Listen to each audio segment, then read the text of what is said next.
It says, don't be conformed to this world. The word conformity means the restructuring of your mental asset, the restructuring, the patterning of your life to the order of a system. So when I say somebody is conformed to the world, I'm simply saying that this person has patterned his life after the standards of the world. So don't be conformed to this world. I can put in bracket, don't be conformed to the standard of this world. And the world here is the system of rulership, the body of decisions, the system that influences the behavioral pattern of people. It says, don't be conformed. Don't let the elements of the world pressure you. One of our greatest mistakes as church people is that we forget to introduce the ministry of God's government to any institution we find ourselves in. So we suffer moral and psychological decadence there. We suffer spiritual mishappenings because we fail to introduce the moral standard of God in that location. Let me begin by saying that the government of the Spirit is portable. You can literally carry God and introduce him to a particular territory. That's the reason why Jesus is not Lord in certain places. Lord here means the owner, legitimate owner.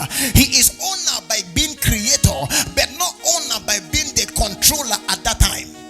I explained to us last time that I created a phone and sold the phone. Who is the manufacturer? Me. But the possessor of the phone is the one I traded the phone to. So the Bible declares that the world was delivered to Satan by man. You must make sure you introduce God to any system.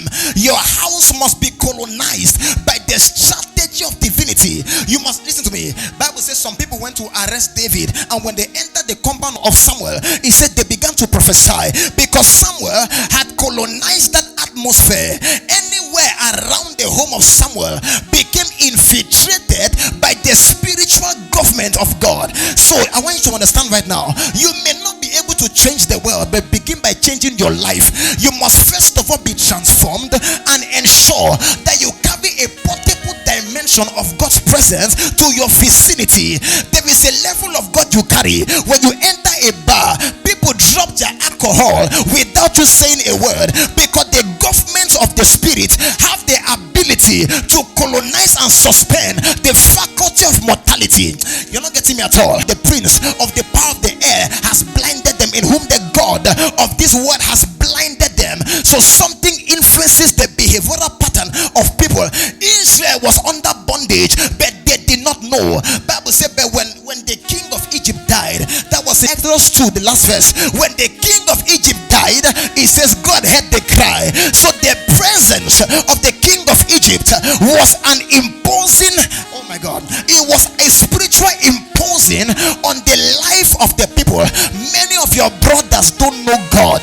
You know they are suffering, but why can they not pray? A spirit has subjected them to spiritual, moral, psychological decadence. They don't know how to get out, and they don't want to get out of where they are because something has taken over them. So don't be some of you. Listen to me now. You know fully well you have problems. You know what to do, but you don't do it because there is an interruption of signals. The will is there, but the action. Look at that. And it came to pass in the process of time that the king of Egypt died. And are you seeing that? Continuing statement. And the children of Israel sighed by reason of the bondage, and they cried. Notice, they have always been in bondage but did not cry, because somebody's being alive was jamming signals of reasoning. A girl will have a child for a man she's not married. Leaves the man, next man she goes to, has a child again. Leaves the next man she goes to, 3 kids, 3 fathers. You think she's a fool? You think she's stupid? There is something that has interrupted the faculties. Forget about the will of men, the non-will of men. I will tell you right now, it's a superior spirit that influences the behavioral pattern of people. Now let's look at something.